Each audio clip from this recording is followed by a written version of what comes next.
자, 안녕하세요. S9 모터스 배성호 대표입니다. 네. 지금 날씨가 많이 오락가락하죠. 여름 같기도 하고 겨울 같기도 하고 봄이 왔다는 거죠. 그럼 봄이 왔을 때 우리가 이제 봄을 맞이해서 차량을 점검한 시점인 거죠. 계절이 바뀌었으니까. 그래서 군대에서 뭐 항상 얘기하는 뭐 3개월에 한 번씩 점검하듯이 이제 우리도 봄맞이 차량 관리라고 해서 점검 시간 한 30분에서 40분 정도에 소요되는 점검 관련된 부분을 진행할 거예요. 난 개인적으로 그래서 3월에는 이제 3월 갔죠. 4월에는 약간 무상 점검 관련된 부분으로 이제 우리 고객분들을 맞이할 생각이에요. 자, 그러면 무상 점검 같은 경우는 우리는 보통 이제 메뉴가 있죠. 기본적으로 등화 장치, 뭐 브레이크 등, 비등, 그다음에 번호판 등, 뭐 라이트들. 보통 이제 다들 LED라서 뭐 교환하거나 이런 전구를 하는 경우는 많이 줄었지만 기본적으로 등화 장치에 대한 점검, 그다음에 워셔, 그리고 와이퍼 상태, 그다음에 타이어 마모. 타이어 같은 경우는 지금 저도 얼마 전에 바꿨지만 고무가 추워졌다가 따뜻해지면 트죠. 그리고 경우에 따라서도 스노우 타이어를 아직까지도 장착하고 계신 분들도 있을 수도 있어요. 저는 저번 주에 바꿨지만 그런 부분들에 대한 타이어 체크, 그 다음에 각종 오일량 측정인데요. 그러니까 무상 점검에서는 육안으로 통해서 볼 수 있는 정도 선까지인 거예요. 그래서 보통 브레이크액 같은 경우는 뚜껑을 열어봤을 때 수분 함유가 있는다든지, 냉각수는 냉간시 기준으로 풀과 로 사이에 정량이 있는지, 엔진오일 같은 경우도 찍어볼 수 있는 차 안에서는 양이 정량인지, 파워오일도 그런 것들 그러니까 기본적으로 봐주고, 그 다음에 우리는 범용 진단기를 통해서 전체적 고장 코드를 봐주는 부분을 원래 하고 있었죠. 안 한 것처럼 얘기를 하면 어떡해. 그래서 실제로 10에서 15분 정도 해서 30분 정도를 무상 점검을 하고, 아마 네이버에서 신청을 해서 오기도 할 거예요. 근데 이거를 좀 강화할 거예요. 어떻게 할 거냐면, 집중 점검 포인트에서 봄맞이를 이제 기준으로 했을 때 에어컨 워밍업. 에어컨 워밍업이란 건 뭐냐면, 그동안 AC 버튼을 누르지 않고 주행을 했을 거란 말이에요. 히터를 켜고 다니니까. 그래서 에어컨을 켜보고 에어컨 상태를 점검하고, 그 다음에 안 쓰던 에어컨 라인을 쓰게 될 경우에는, 그리고 겨울이 지나고 계절이 바뀌었을 때에는 실내에서 약간 좀 쾌쾌한 냄새라든지 약간 곰팡이 냄새가 나기 시작하는 부분이 있습니다. 그리고 마지막으로 최근 들어서 많이 생긴 건데, 썬루프 배수구멍. 이 썬루프 배수구멍 막힘으로 해서 고장 사례들 많이 늘고 있죠. 그래서 무상 점검 포인트에서 우리 이 세 가지에 대해서 좀 더 추가해서 진행할 거예요. 왜 안 지워져? 자, 첫 번째,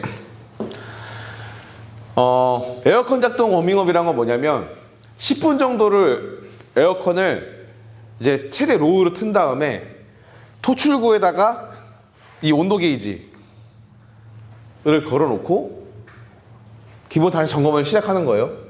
그랬을 때 이 온도가 통상적으로 8도에서 12도 정도가 나와야 약간 양호한 편, 그렇게 봐야 되고, 우리 이거 있죠, TC001이라고 해서 적외선 카메라, 그래서 핸드폰에 연결했을 때 토출구 온도 자체가 아까 8도에서 12도가 나오는지, 부장해 봤을 때 진짜 에어컨 좋은 것들 몇 도까지 봤어요? 4도, 3도? 그러니까 그 에어컨이 잘 나오는지. 왜냐면 에어컨은 상대적인 거라, 내 차가 이게 그냥 냉기가 나오면 시원하구나 라고 느껴서 그게 불량인지 아닌지 모르는 경우도 많기 때문에 그래요. 근데 에어컨이 왜 성능이 안 좋으면 안 되냐면, 똑같아요. 우리 사무실 컨테이너 있을 때 제 사무실에 오면은 더웠잖아요, 여름에. 근데 에어컨에 냉기가 부족했을 때 더워지는 건데, 그럼 뭐가 문제냐면, 설정된 온도가 만약에 21도라고 쳐요. 그러면 이 21도를 맞추기 위해서 컴프레셔는 일을 하는데, 만약에 한 3분 정도 일했을 때 21도가 되면은 컴프가 작동되지가 않아요. 다시 온도가 올라갔을 때 잠깐만 작동되는데, 만약에 에어컨 성능이 떨어졌을 때는 이 21도를 맞추기 위해서 컴프레셔가 10분, 15분 도는 순간 출력이나 연비가 떨어지는 거예요. 왜냐하면 엔진이 그 필요 이상의 일을 하니까. 그러니까 동일 시간에 작동되는 컴프 시간이 늘어나니까. 그러면 차 무겁고 연비가 딸리는 것도 이제 에어컨 때문에 그런 증상이 나올 수 있어요. 그 다음에 두 번째로 뭐냐면, 에어컨이 안 좋은 것도 이제 나중에 에어컨 시스템을 교육할 건데, 콘덴서 자체, 콘덴서가 뭐냐면 가장 전면부에 있는 라디에이터 앞에, 그리고 범퍼의 그 라디에이터 그릴 앞에 있는 게 콘덴서인데, 거기에 있는 게 덜 식혀져서 그런 건데, 가끔가다 냉각팬이나 콘덴서 팬이 문제가 있어서 덜 식하는 경우도 있어요. 그러면 엔진에 이게 뭔가 열 관리가 안 되는구나, 뭐 그럴 수 있죠. 근데 초기 증상들, 그러니까 쉽게 얘기하면은 에어컨이 어디가 샌다, 에어컨이 뭐가 안 된다라고 하는 것들은 엔진이 어디에 문제가 생기기 초기 증상인 거예요. 경험이 많으신 분들은 알겠지만 엔진이 오버히트하기 전에 갑자기 에어컨에서 따뜻한 바람이 나와요. 그거는 경험해보면 아는데, 그렇기 때문에 에어컨이 덜 시원하다는 얘기는 어떠한 특정 컴플레인이 있기 전이다라고 볼 수 있기 때문에 그 부분을 꼭 체크했으면 좋겠어요. 그러니까 우리가 테스트할 건 에어컨 테스트, 냉기 온도 봐야 돼요. 알겠죠? 에어컨 필터도 한번 봐야죠. 그치. 그건 이제 계속 나올 거고. 자, 그 다음에 실내 냄새. 가장 우리가 포인트 해야 될 게 뭐냐면, 와이퍼 카울 청소 이 부분하고 향균 필터. 우리는 향균 필터 같은 경우는 3개월에 한 번씩, 꼭 저는 1년에 4번은 바꿔야 된다고 봐요.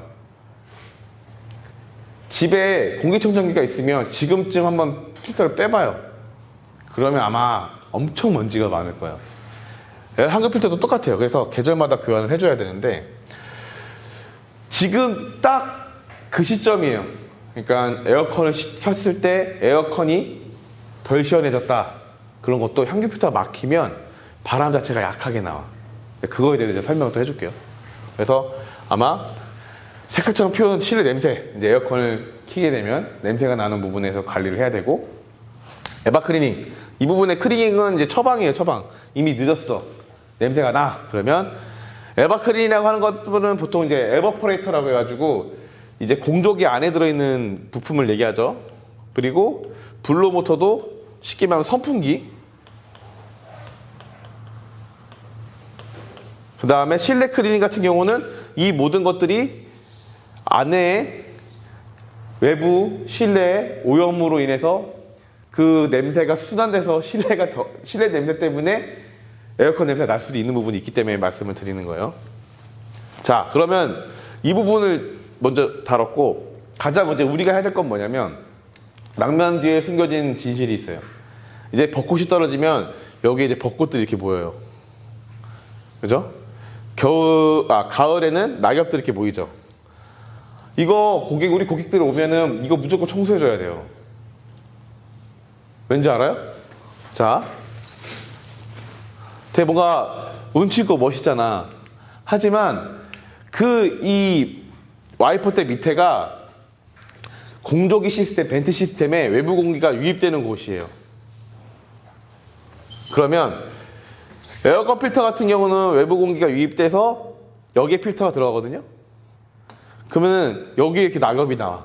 그 와이퍼대 밑에 있는 그 카울을 통해서 낙엽이 떨어지니까 이런 식으로 낙엽이 나옵니다. 그러면은 이 낙엽이 썩으면 냄새가 나는 거죠. 그래서 여기서 왜 이상하네, 낙엽이 나오나요? 막 이렇게 하면은 평상시에 고객님께서 이런 관리가 안 되셨다. 그래서 와이퍼 밑에를 깨끗하게 닦아야 된다고 얘기를 꼭 해주셔야 돼요. 우리도 고객분들이 이렇게 차가 있으면 에어를 한번 불어줘야 되고, 벚꽃이 이제 심해질 거기 때문에 미리 얘기를 하는 거예요. 그래서 에어를 불면서 설명을 한번 해줘야 돼요. 여기가 실내로 들어가는 공기 유입 구멍이기 때문에 관리를 잘 해주셔야 된다. 오케이? 자, 그리고 이제는 조금씩 이제 에어컨 관련된 진단이나 이런 거 설명할 건데, 간단한 그림을 설명해 드릴게요. 이 차 모양의 그림이 잘 보이려나 모르겠네. 아이씨, 그림을 너무 못 그려서. 이 버튼 있잖아요. 뭐 어디선 유턴 버튼. 근데 이게 뭐냐면 그 외부 공기가 들어오는 거에 여기에 이제 문이 있어요. 그러면은 이 버튼을 누르면 이 문이 이렇게 닫히는 거야. 그러면 공기가 실내에서 들어가는 거예요. 근데 이 문이 만약에 열렸어. 그러면 이렇게 들어가는 거예요. 오케이? 자, 그러면 이거에 관련된 고장이 하나 있을 수도 있고, 온도 조절. 히터를 켜고 에어컨을 켜고, 이제 에어컨 점검을 하는데 히터가 나오거나 에어컨이 안 나온 차들은 이 온도 조절 액추에이터라는 거가 여기에 이렇게 막아줘야 되는데, 얘를 못 막거나 어디 걸리거나 할 경우에는 히터가 나올 수 있겠죠. 또는 바람 방향을 조절하는 이 모듈, 이런 고장들이 들어있을 수도 있어요. 그래서 이런 전반적으로 에어컨 시스템의 흐름을 봐야 되는데, 히터 코어는 여기는 이제 냉각수가 들어가는 거고, 여기는 이제 에어컨 가스가 들어가는 거예요. 아이고, 글씨 쓰지 말아야겠다 그냥. 에어컨 가스가 들어가는 거예요. 그래서 에어컨 또는 이제 히터가 정상되지 않을 때 온도 조절 액추라든지, 아니면 뭐 에어컨 가스가 부족하다든지, 뭐 이런 부분들의 포인트를 잡아서 이제 진단하는 상황들이 생겨야 되고, 그 다음에 바람 방향을, 그러니까 뜨거운 바람이 나온다, 에어컨을 켜도. 그러면 이 온도 조절 액추가 정상적으로 작동되는지도 봐야 되는 부분이 있고, 그리고 실내에 좀 냄새가 나요. 그러면 가끔 가다가 이게 작동이 안 되는 경우, 또는 필터가 이제 오염이 심한 경우. 왜냐면 이게 다 실내 안에 있기 때문에 안에가 그 습한 상태에서 곰팡이가 껴서 문제가 될 수 있는 부분이 있어요. 아시겠죠? 그래서 아마 이제 슬슬 이 에어컨에 관련된 부분들을 시작할 거예요. 그래서 우리는 기본적으로 실내 냄새가 날 경우에는 에어컨 필터 교환은 무조건 1차고, 그 다음에 실내 살균 클리닝 이렇게 들어갈 거고,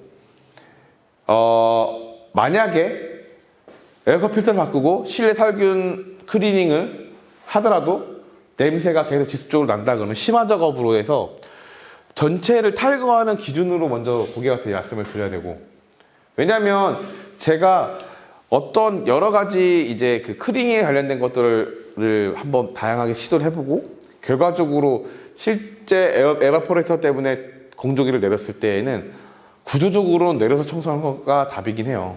근데 허나 그러면 답이 당장에 나올 수가 없으니까 이제 다른 클리닝을 통해서 간접적으로 이제 세척하는 부분을 좀 연구를 많이 하는 편이긴 한데, 그 중에 우리가 이제 원래 예전에 국산차를 전문으로 했었을 때는 에바 쪽에다가 거품을 싸가지고 세척을 했었잖아요.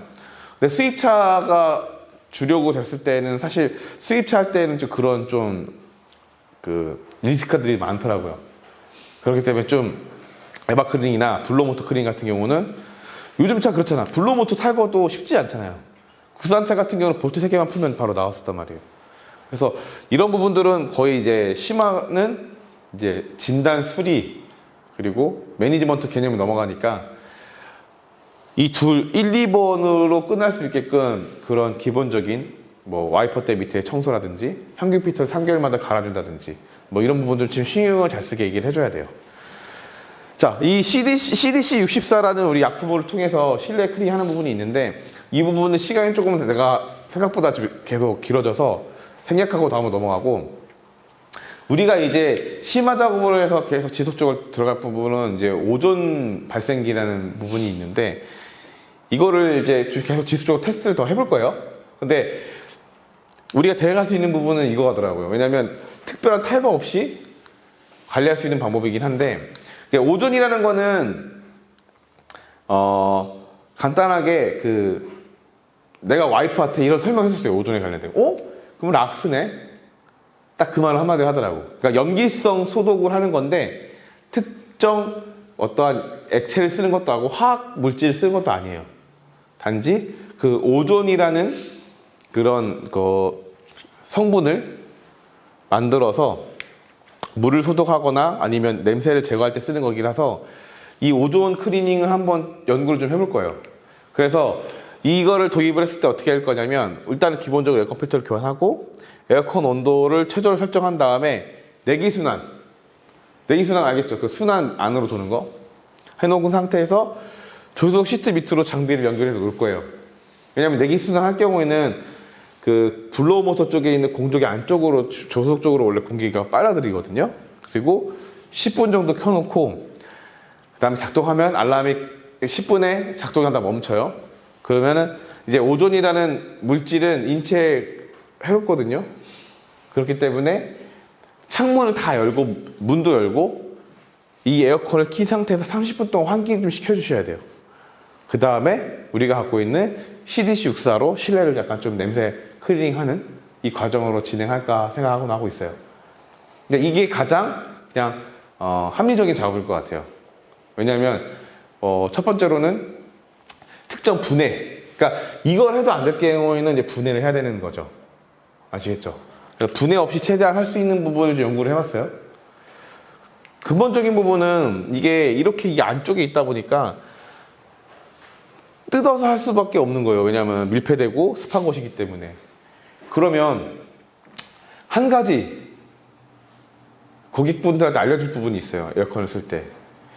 그러니까는 목적지 전에 AC 버튼을 눌러서 버튼을 꺼서 좀 약간 환기를 시켜준다는 거죠. 그래서 지금 얘기해주는 거 와이퍼 때 1000개월, 그 다음에 항균 필터 3개월마다, 그 다음에 에어컨 작동 시에는 이제 5분 전, 목적지 도착하기 5분 전, 내비보면 알잖아요. AC 버튼을 꺼서 실내를 좀 건조를 시킨 다음에, 실내래. 에바포레이터 쪽을 건조를 시킨 다음에 시동을 끌 수 있게끔 이런 부분들을 평상시에 습관화 시켜드리는 게 가장 좋은 베스트 관리지 않을까 싶어요. 그러니까 우리는 수술하기 전에 약물 치료를 통해서 하는 거를 아까 얘기한 오존 클리닝이라든지 약품 클리닝을 치는 거고, 이래도 안 될 경우는 수술해야죠. 개복을 해서 에바포레이터 자체에 분해 클리닝, 우리 분해했을 때 할 거 많거든요. 스팀기도 있겠다. 그리고 우리 콘덴서 클리닝 약품도 있겠다. 뜯었을 때는 정말로 말끔하게 세척할 수 있는 솔루션은 많지만 문제가 되는 게 PTC부터 해가지고 뜯지 않고 작업했을 때 리스크 때문에 우리는 최소한으로 좀 리스크 없이 관리할 수 있는 거, 그 부분은 고객분들에게 올바른 정보를 줄 수 있는 거라고 생각을 해요. 아시겠죠? 그래서 처방보다 중요한 거는 뭐냐면 관리다, 이렇게 얘기하고 싶어요. 자, 그리고 작년에 비가 너무 많이 와가지고 아마 좀 고장이 좀 많았던 것 중에 하나가 실내 내부 침수가 좀 있었어요. 유독 너무 힘들었어요. 가게 내에 그래도 아예 건조기가 있잖아. 실내가 하도 젖어가지고 건조기를 틀어놔야 되니까. 그래도 냄새가 안 없어지니까 힘들었는데, 벤츠 유독 심했고 이 올해. 그 다음에 257, 그래 벤츠 똑같죠? CLS나 E클래스. 얘는 실내가 물 들어가면 시동이 안 걸려요. 키 보안 EIS 모듈이 운전석 시트 밑에 있기 때문에. 페이토 벤틀리도 그래요. 그러면 이렇게 다 사가, 배선들도 이렇게 끊어져, 곰팡이 생겨서. 근데 이게 왜 그러냐? 썬루프들이 슬라이딩 루프 막 이래가지고 커졌잖아요. 근데 이게 비가 일정 양이 오면 좋겠는데 너무 많이 오니까 여기 각각의 배수구멍이 조금이라도 막히면 그냥 넘쳐버리는 거예요.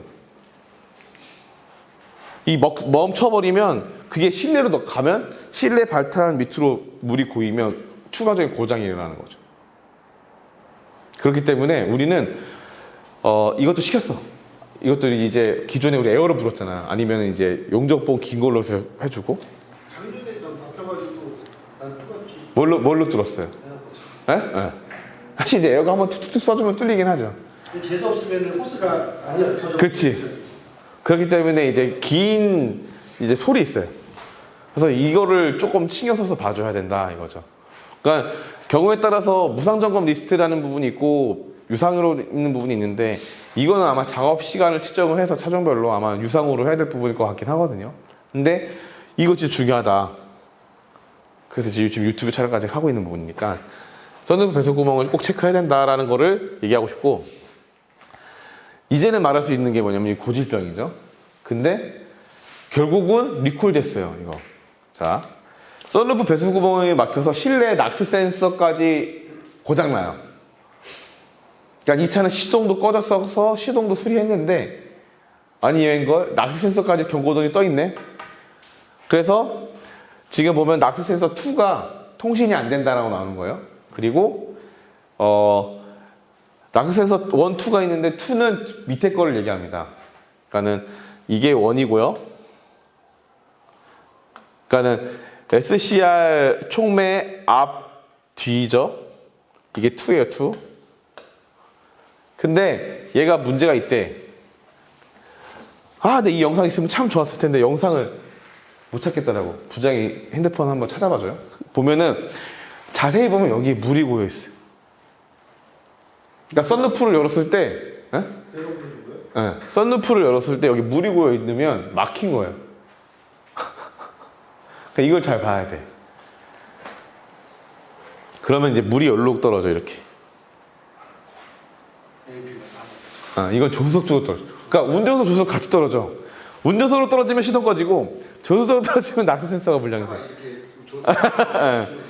왜냐 봤더니 낙스 센서가 이렇게 머플러 여기에 붙잖아요. 이렇게 보면은 이 와이어링 커넥터를 보면은 이 조수석 매트 이쪽이 조수석이라면은 이쪽으로 해서 와이어링이 들어가는데 이 와이어링에 물이 고이면 그 물이 쌓인 만큼 배선 따라서 바깥으로 연결되는 걸로 물을 따라가면서 타고 이렇게 커넥터까지 물이 다 들어가 버립니다.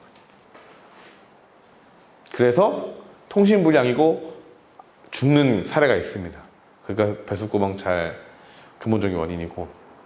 근데 우리한테 솔직히 말하면 희소식이긴 해요. 이 낙스 센서가 리콜 됐어요.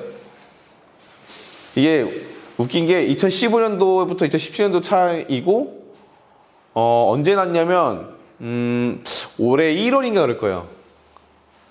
차 잘 됐어. 이거 정품하러 가라도 정품 불량 많았잖아요. 그래서 지금의 이 사례의 이 낙스 센서는 리콜이 나왔으니까 만약에 낙스 센서 결함이라면 썬루프 배수의 물이라면은 낙스 센서는 리콜 받아야 된다 안내를 하면 될 것 같아요. 여기 나왔네. 2024년 1월 23일 시정 조치 방법 SCR 촉매 장치 상류 및 하류 낙스 센서 점검 필요시 교체. 그러니까 상류는 센서 1이고 하류는 센서 2예요. 알겠죠? 이렇게 해서 오늘 내용을 정리하자면 가장 중요한 게 뭐냐고 에어컨 성능 점검을 해봐야 된다. 그러니까 온도 체크. 근데 난 개인적으로는 적외선 온도계를 좀 TC001을 많이 활용했으면 좋겠어요. 생각보다 편해요. 잘 보이고. 내 케이블 줄게. 어플 깔아야 돼. 어플 깔아야 되고 각자 핸드폰 할 수 있어. 오히려 그게 더 편하거든. 왜냐하면 온도계를 꽂고 뭐 하고 하면 이제 불편하니까. 그리고 두 번째로는 이제 와이퍼 때 그 커버. 내 핸드폰 하나 줄게. 그리고 세 번째로는 항균 필터 교환. 그리고 네 번째로는 썬루프 배수 구멍. 이 네 가지를 중점으로 봐야 돼요. 그래서 4월 달에는 약간 무상 점검을 진행하는데 이 네 가지를 중점으로 봐줬으면 좋겠어요.